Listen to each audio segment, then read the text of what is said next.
اعوذ باللہ من الشیطان الرجیم بسم اللہ الرحمن الرحیم۔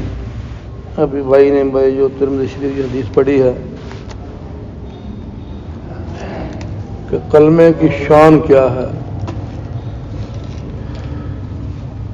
کہ ایک طرف تو 99 دفتر جو ہے حد نگاہ تک پھیلے ہوئے ہیں اور ان میں گناہ گناہ گناہ، سیاہی سیاہی سیاہی، اور کلمے کی طاقت کیا ہے اور اللہ کی شان رحیمی کیا ہے کہ حضرت عبداللہ بن عمرو بن عاص رضی اللہ تعالیٰ عنہ سے روایت ہے کہ میں نے رسول اللہ صلی اللہ علیہ وسلم کو یہ ارشاد فرماتے ہوئے سنا، قیامت کے دن اللہ تعالیٰ میری امت میں سے ایک شخص کو منتخب فرما کر، یہ لفظ غور کریں کہ اللہ منتخب کریں گے، سب کو نہیں کہا گیا، یہ کلمے کی شان بتانے کے لیے۔ کلمہ سب نے پڑھا ہے، اعمال کلمے کے منافی ہیں، تو پھر نیکیاں تو تلیں گی، برائیاں بھی تلیں گی، لیکن کسی پر اللہ کی شان رحیمی کریمی کیسی ہوگی، اس کا کیا عمل ہوگا، یہ اللہ جانے، اللہ کا بندہ جانے کہ اللہ تعالیٰ اس کی کسی ایک نیکی کو قبول فرما کے سارے گناہوں کو معاف کرنے کے لیے اس کو ذریعہ بنا دیں گے کہ ایک شخص کو منتخب فرما کر ساری مخلوق کے روبرو بلائیں گے اور اس کے سامنے اعمال کے 99 دفاتر کھولیں گے، ہر دفتر حد نگاہ تک پھیلا ہوا ہوگا۔ اس کے بعد اس سے سوال کیا جائے گا کہ ان اعمال ناموں میں سے تو کسی چیز کا انکار کرتا ہے؟ کیا میرے ان فرشتوں نے جو اعمال لکھنے پر متعین تھے تجھ پر کچھ ظلم کیا ہے؟ کیا کوئی گناہ بغیر کیے ہوئے لکھ لیا ہو یا کرنے سے زیادہ لکھ لیا ہو؟ اللہ تعالیٰ فرمائیں گے جاؤ اس کو تلوا لے، ورد کرے گا اتنے دفتروں کے مقابلہ میں یہ پرزہ کیا کام دے گا؟ ارشاد ہوگا تجھ پر ظلم نہیں ہوگا۔ پھر ان سب دفتروں کو ایک پلڑے میں رکھ دیا جائے گا اور کاغذ کا دوسرا پلڑا، کاغذ کا وہ پرزہ دوسرے پلڑے میں، اس پرزے کے وزن کے مقابلہ میں دفتروں والا پلڑا اڑنے لگے گا۔ سچی بات تو یہ ہے کہ اللہ تعالیٰ کے نام کے مقابلہ میں کوئی چیز وزن ہی نہیں رکھتی۔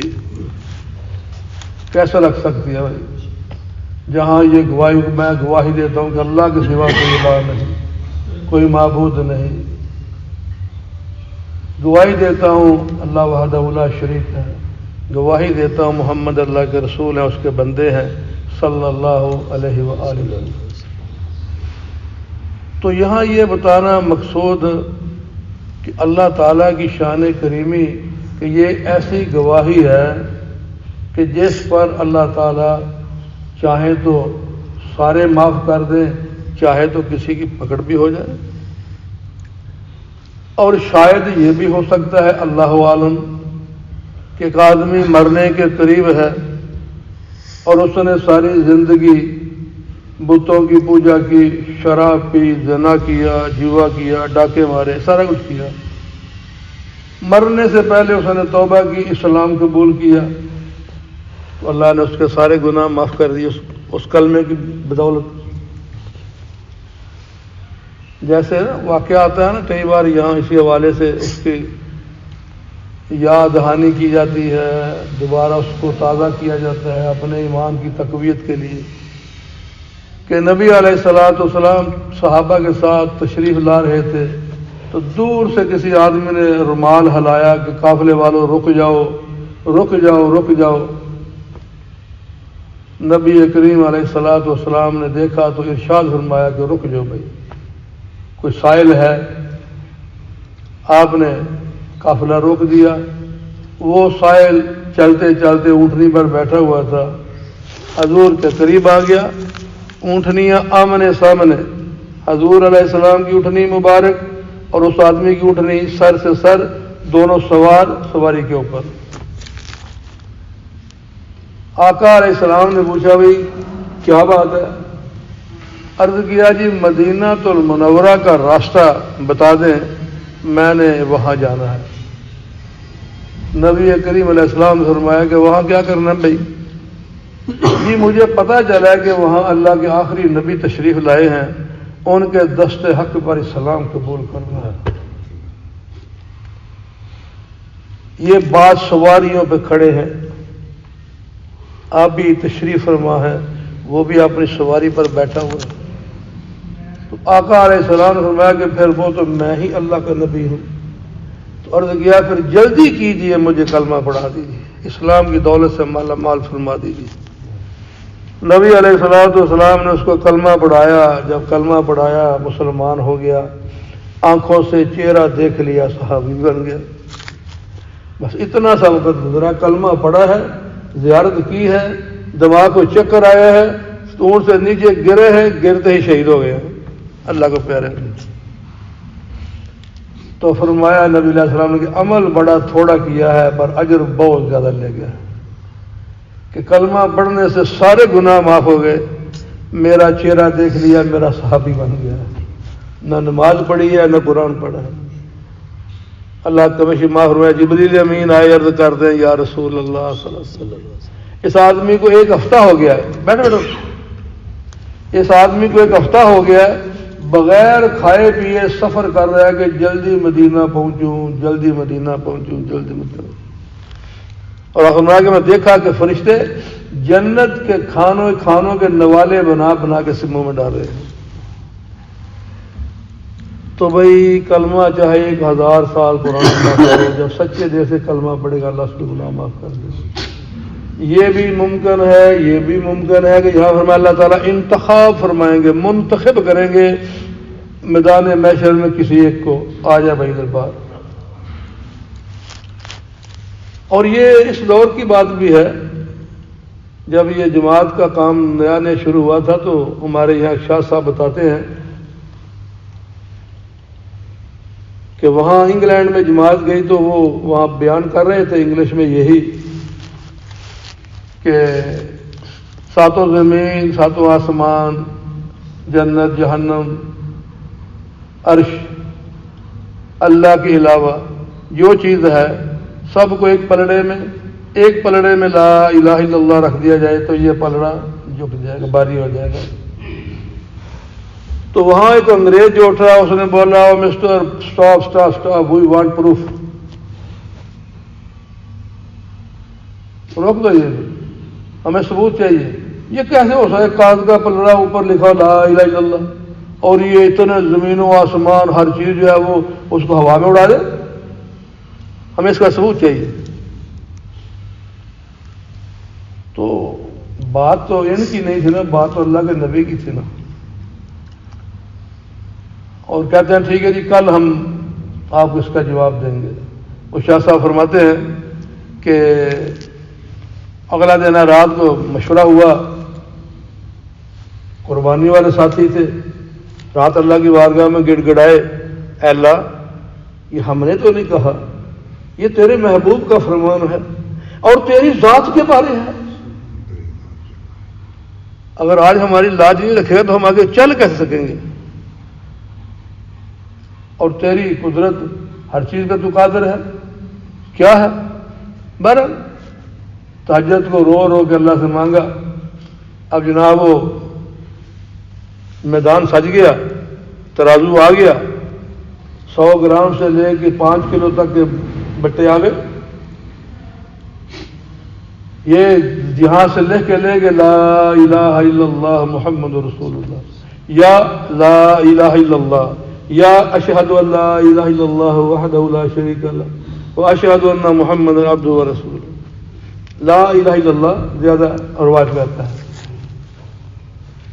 لو جی اب جناب انہوں نے وہ پرچہ کاغذ کا لکھا ہوا لا الہ الا اللہ پلڑے میں رکھا، انہوں نے کہا چلو جی رکھو وزن جناب پیچھے، انہوں نے 10 گرام رکھے، کوئی فرق نہیں، 100 گرام رکھا، کوئی فرق نہیں، 1000 گرام 1 کلو رکھا، کوئی فرق نہیں، برقع ہلتا ہی نہیں ہے۔ جتنا وزن ڈالتے ورگا ہلتا ہی نہیں ہے. آخر انہوں نے کہا جی آمنا و صدقنا. بہت سارے گورے وہاں ان اسلام قبول کر لیے. تو وہی جہنم قیامت کا دن 50,000 سال کا ہے. آخری جہنمی جو نکلے گا 50,000 سال کے بعد نکلے گا، جو جل جل کے کوئلہ بن چکا ہو، کہ جس آگ میں 1 منٹ میں 600 مرتبہ جسم جلے اور 600 مرتبہ بنے. وہ آگ کتنی تیز ہوگی کہ دنیا کی 800 سینٹی گریڈ آگ جو ہے لوہے کو پانی بنا دیتی ہے. جہاں یہ سارے مٹیریل لوہا، اینگل، جیسر، یو چینل جو بنتے ہیں، تو فرمایا جو جہنم کی آگ سے نکل کے دنیا کی اس تیز ترین آگ میں آ جائے 800 سینٹی گریڈ جہاں لوہا پانی بنتا ہے، تو وہ جہنمی یہاں کی آرام کی نیند سو جائے اور خراٹے مارنے شروع کر دے. آج اس آگ سے یہ 5-6 فٹ کا مسلمان بخار برداشت نہیں کر سکتا. ذرا سی گردے کی درد پٹک کے وہ پڑا ہوتا ہے اور اللہ کی نافرمانی اس حد تک کرتا ہے کہ جیسے وہ اس آگ کو برداشت کر لے گا. تو فرمایا آخری جہنمی نبی علیہ السلام نے اس کا نام بھی بتایا، اس کا قبیلہ بھی بتایا کہ جو سب سے آخری جہنمی نکلے گا اس کے دل میں رائی کے دانے کے برابر ایمان ہوگا، مگر پیچھے بات ہوگی لا الہ الا اللہ محمد رسول اللہ، اشہد ان لا الہ الا اللہ وحدہ لا شریک لہ واشہد ان محمدا عبدہ ورسولہ.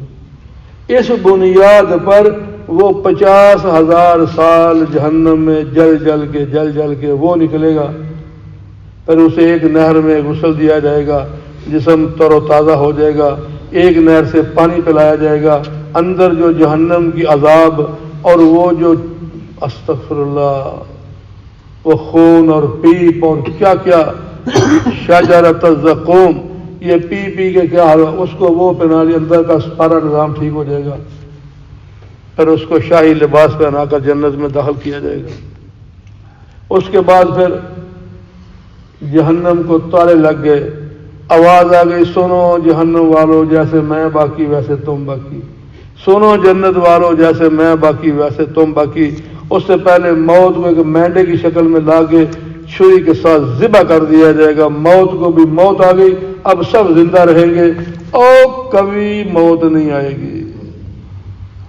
امام غزالی فرماتے ہیں رحم اللہ تعالی علیہ نور اللہ مرکزہ، ایک مثال دیتے ہیں کہ رائی کا دانہ کتنا ہوتا ہے، بہت بریک ہوتا ہے نا، تلی پہ رکھے تو دیکھنا پڑتا ہے.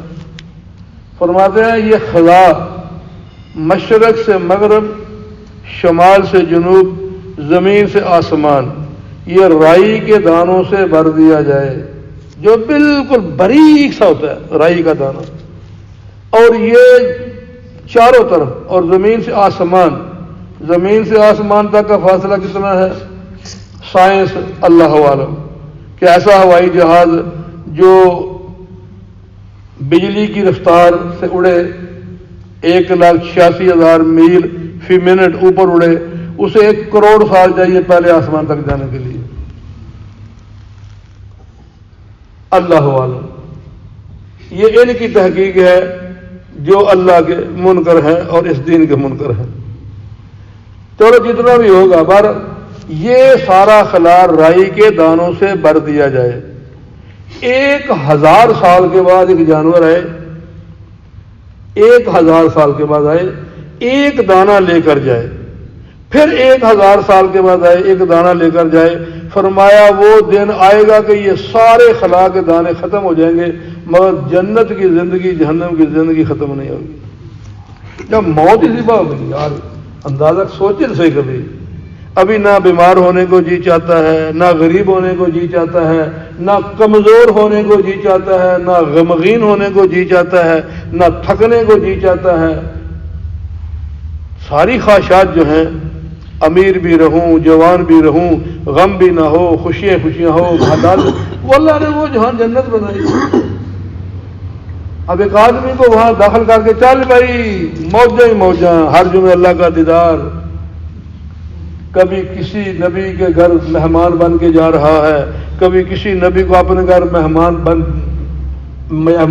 بنا کر لا رہا ہے، کیسی زندگی ہوگی بھائی؟ تو وہ ایسے بن جائے گی۔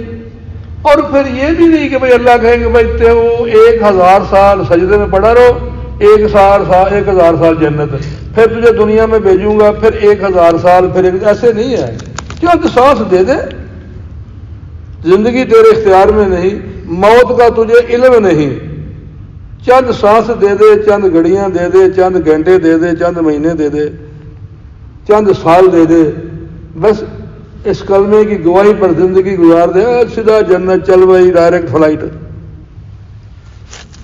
تو یہاں بھائی یہ فرمایا، اللہ اکبر، اللہ تعالیٰ کی بارگاہ میں دعا کہ اللہ تعالیٰ مجھے آپ کو آج کی اس حدیث مبارکہ میں سمجھنے کی، اس پر عمل کرنے کی توفیق عطا فرمائے۔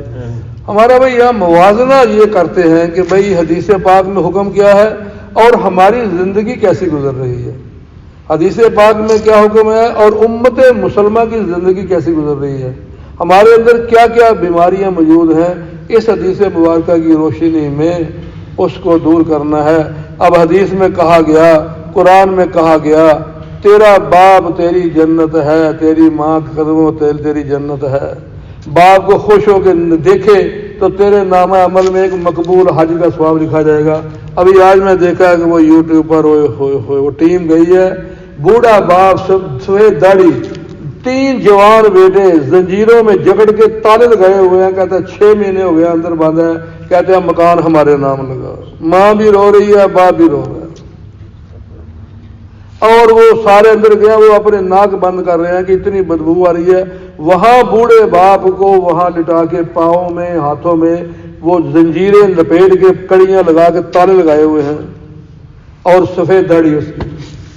ہوئے ہوئے ہوئے ہوئے، ایسے درندے ہمارے معاشرے میں موجود ہیں جن کے بارے اللہ نے قرآن فرمایا کہ اللہ کی عبادت کسی کو اس کا شریک نہیں ٹھہرانا۔ وَعْبُدْ وَقَضَىٰ رَبُّكَ أَلَّا تَعْبُدُوا إِلَّا إِيَّاهُ وَبِالْوَالِدَيْنِ إِحْسَانًا وَقَضَىٰ رَبُّكَ إِلَّا إِيَّاهُ، بس اللہ کے سوا کسی کی بات نہ کرنا۔ وَبِالْوَالِدَيْنِ إِحْسَانًا، ماں باپ کے ساتھ یہ اتنی چیزیں اللہ نے سکھائیں، اور پھر فرمایا کہ فَلَا تَقُل لَهُمَا أُفٍّ وَلَا تَنْهَرْهُمَا، ان کے آگے اف بھی نہ کرنا، اپنے بازو جھکا دینا، ان کے لیے دعا کرنا ہے اللہ ان پر رحم فرما، جس طرح بچپن میں یہ مجھ پر رحم کرتے تھے۔ اللہ نے دعا بھی سکھا دی۔ عکس کے بارے، ماں باپ کے بارے، اس درندوں نے، بدبختوں نے باپ کو زنجیروں کے ساتھ جکڑ کے بدبو والے کمرے، اور کہتا ہے کبھی 2 دن روٹی نہیں کھلاتے، پانی نہیں پلاتے، 6 مہینے رہ پڑا ایک مکان کے لیے۔ ہوئے ہوئے ہوئے، کیا بنے گا بھائی؟ ایسی درندگی اس لیے آ گئی کہ دین زندگی میں نہیں ہے۔ تو یہ ہمارا روزانہ کا سبق میں ہم یہی موازنہ کرتے ہیں کہ ہمیں کہا کیا گیا ہے اور ہم کر کیا رہے ہیں۔ تو اللہ تعالی ہمیں دین کی سمجھ عطا فرمائے، عمل کی توفیق عطا فرمائے۔ اللہم لک الحمد کما ینبغی لجلال وجہک وعظیم سلطانک، اللہم صلی علی محمد وعلی آل محمد کما صلیت علی ابراہیم وعلی آل ابراہیم انک حمید مجید، اللہم بارک علی محمد وعلی آل محمد کما بارکت علی ابراہیم وعلی آل ابراہیم انک حمید مجید، اللہم انی اسألک من خیر ما سألک منہ نبیک وعبدک ورسولک وحبیبک سیدنا محمد صلی اللہ تعالی علیہ وآلہ وسلم، ونعوذ بک من شر ما استعاذ منہ نبیک وعبدک ورسولک وحبیبک سیدنا محمد صلی اللہ تعالی علیہ وآلہ وسلم، انت المستعان وعلیک البلاغ ولا حول ولا قوة الا باللہ العلی العظیم، وسلام علی المرسلین والحمد للہ رب العالمین، لا الہ الا اللہ محمد رسول اللہ۔ جزاک اللہ خیر۔